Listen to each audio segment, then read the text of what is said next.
कोविंद के पास, जहां वे स्वतंत्रता दिवस की पूर्व संध्या पर देश को संबोधित कर रहे हैं। ये अत्यंत हर्ष और उल्लास का दिन है। इस वर्ष के स्वाधीनता दिवस का विशेष महत्व है क्योंकि इसी वर्ष से हम सब अपनी आज़ादी की 75वीं वर्षगांठ के उपलक्ष्य में आज़ादी का अमृत महोत्सव मना रहे हैं। इस ऐतिहासिक अवसर पर आप सभी को बहुत बहुत बधाई। स्वाधीनता दिवस हमारे लिए पराधीनता से मुक्ति का त्योहार है। कई पीढ़ियों के ज्ञात और अज्ञात स्वतंत्रता सेनानियों के संघर्ष से हमारी आज़ादी का सपना साकार हुआ था। उन सभी ने त्याग व बलिदान के अनूठे उदाहरण प्रस्तुत किए। उनके शौर्य और पराक्रम के बल पर ही आज हम और आप आज़ादी की सांस ले रहे हैं। मैं उन सभी अमर सेनानियों की पावन स्मृति को श्रद्धापूर्वक नमन करता हूँ। अनेक देशों की तरह हमारे राष्ट्र को भी विदेशी हुकूमत के दौरान बहुत अन्याय और अत्याचार सहने पड़े, परंतु भारत की विशेषता यह थी कि गांधी जी के नेतृत्व में हमारा स्वाधीनता आंदोलन सत्य और अहिंसा के सिद्धांतों पर आधारित रहा। उन्होंने तथा अन्य सभी राष्ट्र नायकों ने भारत को औपनिवेशिक शासन से मुक्त करने का मार्ग तो दिखाया ही, साथ ही राष्ट्र के पुनर्निर्माण की रूपरेखा भी प्रस्तुत की। उन्होंने भारतीय जीवन मूल्यों और मानवीय गरिमा को पुनः स्थापित करने के लिए भी भरपूर प्रयास किए। अपने गणतंत्र की विगत 75 वर्षों की यात्रा पर जब हम नज़र डालते हैं तो हमें यह गर्व होता है कि हमने प्रगति पथ पर काफ़ी लंबी दूरी तय कर ली है। गांधी जी ने हमें यह सिखाया है कि गलत दिशा में तेजी से कदम बढ़ाने से अच्छा है कि सही दिशा में धीरे ही सही लेकिन सधे हुए कदमों से आगे बढ़ा जाए। अनेक परंपराओं से समृद्ध भारत के सबसे बड़े और जीवंत लोकतंत्र की अद्भुत सफलता को विश्व समुदाय सम्मान के साथ देखता है। प्यारे देशवासियों, हाल ही में संपन्न टोक्यो ओलंपिक में हमारे खिलाड़ियों ने अपने शानदार प्रदर्शन से देश का गौरव बढ़ाया है।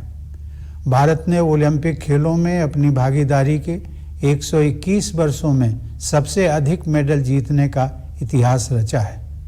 हमारी बेटियों ने अनेक बाधाओं को पार करते हुए खेल के मैदानों में विश्व स्तर की उत्कृष्टता हासिल की है। खेल कूद के साथ साथ जीवन के हर क्षेत्र में महिलाओं की भागीदारी और सफलता में युगांतरकारी परिवर्तन हो रहे हैं। उच्च शिक्षण संस्थानों से लेकर सशस्त्र बलों तक, प्रयोगशालाओं से लेकर खेल के मैदानों तक हमारी बेटियां अपनी अलग पहचान बना रही हैं। बेटियों की इस सफलता में मुझे भविष्य के विकसित भारत की झलक दिखाई देती है। मैं हर माता पिता से आग्रह करता हूं कि वे ऐसी होनहार बेटियों के परिवारों से शिक्षा लें और अपनी बेटियों को भी आगे बढ़ने के अवसर प्रदान करें। पिछले साल की तरह महामारी के कारण इस वर्ष भी स्वतंत्रता दिवस समारोह बड़े पैमाने पर नहीं मनाए जा सकेंगे, लेकिन हम सबके हृदय में हरदम भरपूर उत्साह बना हुआ है।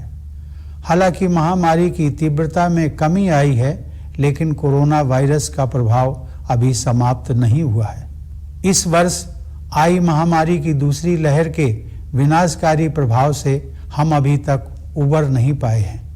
पिछले वर्ष सभी लोगों के असाधारण प्रयासों के बल पर हम संक्रमण के प्रसार पर काबू पाने में सफल रहे थे। हमारे वैज्ञानिकों ने बहुत ही कम समय में वैक्सीन तैयार करने का कठिन काम संपन्न कर लिया। इसलिए इस वर्ष के आरंभ में हम सब विश्वास से भरे हुए थे, क्योंकि हमने इतिहास का सबसे बड़ा टीकाकरण अभियान शुरू कर दिया था। फिर भी कोरोना वायरस के नए रूपों और अन्य अप्रत्याशित कारणों के परिणाम स्वरूप हमें दूसरी लहर का भयावह प्रकोप झेलना पड़ा। मुझे इस बात का गहरा दुख है कि दूसरी लहर में बहुतेरे लोगों की प्राण रक्षा नहीं की जा सकी और बहुत से लोगों को भारी कष्ट सहने पड़े। यह अभूतपूर्व संकट का समय था। मैं पूरे देश की ओर से आप सभी पीड़ित परिवारों के दुख में बराबर का भागीदार हूं। यह वायरस एक अदृश्य व शक्तिशाली शत्रु है जिसका विज्ञान द्वारा सराहनीय गति के साथ सामना किया जा रहा है। हमें इस बात का संतोष है कि इस महामारी में हमने जितने लोगों की जानें गंवाई हैं उससे अधिक लोगों की प्राण रक्षा कर सके हैं। एक बार फिर हम अपने सामूहिक संकल्प के बल पर ही दूसरी लहर में कमी देख पा रहे हैं। हर तरह के जोखिम उठाते हुए हमारे डॉक्टरों, नर्सों, स्वास्थ्य कर्मियों, प्रशासकों और अन्य कोरोना योद्धाओं के प्रयासों से कोरोना की दूसरी लहर पर काबू पाया जा रहा है। कोविड की दूसरी लहर से हमारी सार्वजनिक स्वास्थ्य सेवाओं के बुनियादी ढांचे पर बहुत दबाव पड़ा है। सच तो यह है कि विकसित अर्थव्यवस्थाओं समेत किसी भी देश का बुनियादी ढांचा इस विकराल संकट का सामना करने में समर्थ सिद्ध नहीं हुआ।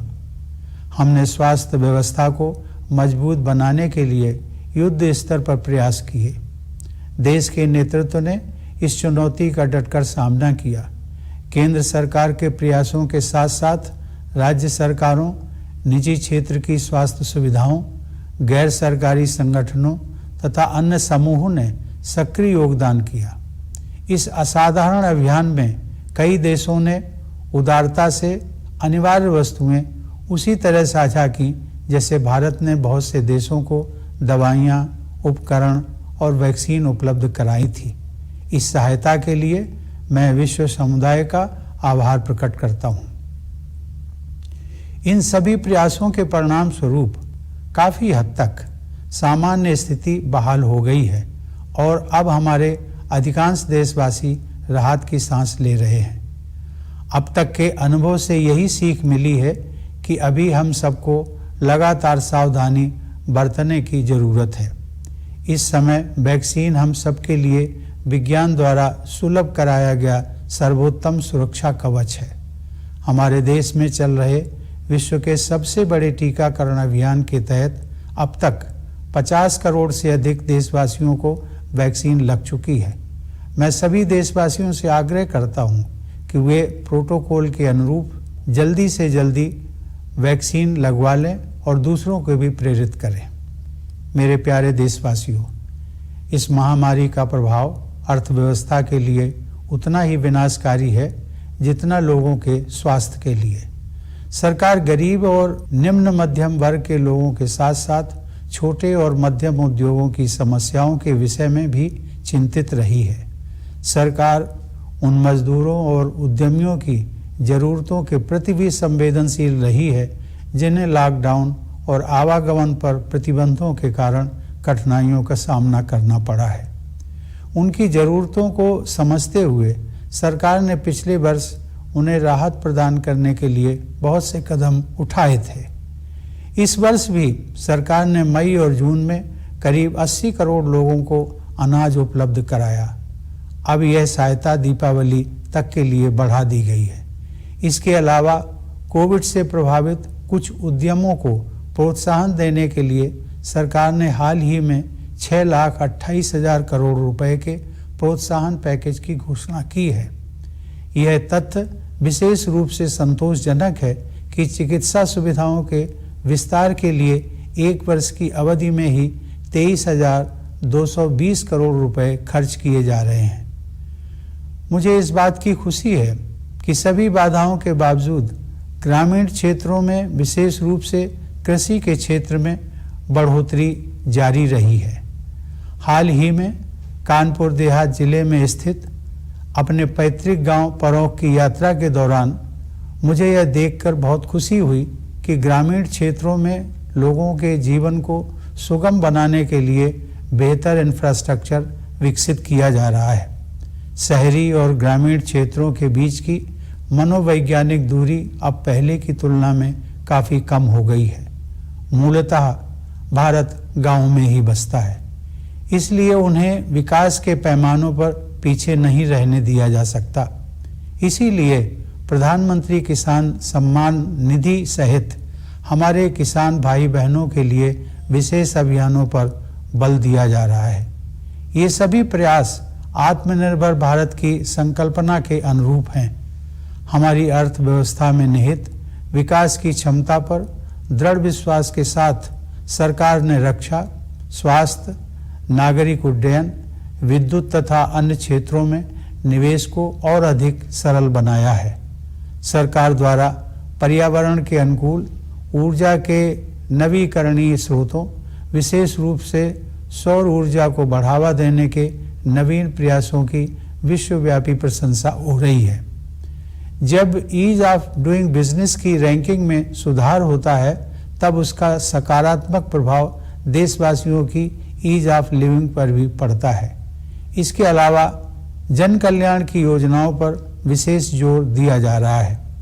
उदाहरण के लिए 70,000 करोड़ रुपए की क्रेडिट लिंक्ड सब्सिडी योजना की बदौलत अपना खुद का घर होने का सपना अब साकार हो रहा है। एग्रीकल्चरल मार्केटिंग में किए गए अनेक सुधारों से हमारे अन्नदाता किसान और भी सशक्त होंगे और उन्हें अपने उत्पादों की बेहतर कीमत प्राप्त होगी।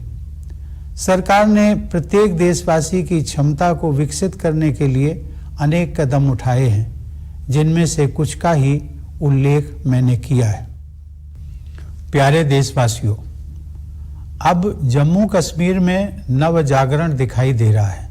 सरकार ने लोकतंत्र और कानून के शासन में विश्वास रखने वाले सभी पक्षों के साथ परामर्श की प्रक्रिया शुरू कर दी है।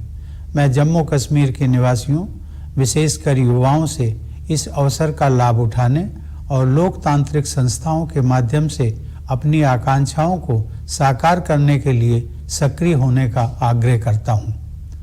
सर्वांगीण विकास के प्रभाव से अंतर्राष्ट्रीय मंच पर भारत का कद ऊंचा हो रहा है। यह बदलाव प्रमुख बहुपक्षीय मंचों पर हमारी प्रभावी भागीदारी में तथा अनेक देशों के साथ हमारे द्विपक्षीय संबंधों को सुदृढ़ बनाने में परिलक्षित हो रहा है। प्यारे देशवासियों, 75 साल पहले जब भारत ने आज़ादी हासिल की थी, तब अनेक लोगों को यह संशय था कि भारत में लोकतंत्र सफल नहीं होगा। ऐसे लोग शायद इस तथ्य से अनभिज्ञ थे कि प्राचीन काल में लोकतंत्र की जड़ें इसी भारत भूमि में पुष्पित पल्लवित हुई थी। आधुनिक युग में भी भारत बिना किसी भेदभाव के सभी वयस्कों को मताधिकार देने में अनेक पश्चिमी देशों से आगे रहा। हमारे राष्ट्र निर्माताओं ने जनता के विवेक में अपनी आस्था व्यक्त की और हम भारत के लोग अपने देश को एक शक्तिशाली लोकतंत्र बनाने में सफल रहे हैं। हमारा लोकतंत्र संसदीय प्रणाली पर आधारित है, अतः संसद हमारे लोकतंत्र का मंदिर है, जहां जनता की सेवा के लिए महत्वपूर्ण मुद्दों पर वाद विवाद, संवाद और निर्णय करने का सर्वोच्च मंच हमें उपलब्ध है। ये सभी देशवासियों के लिए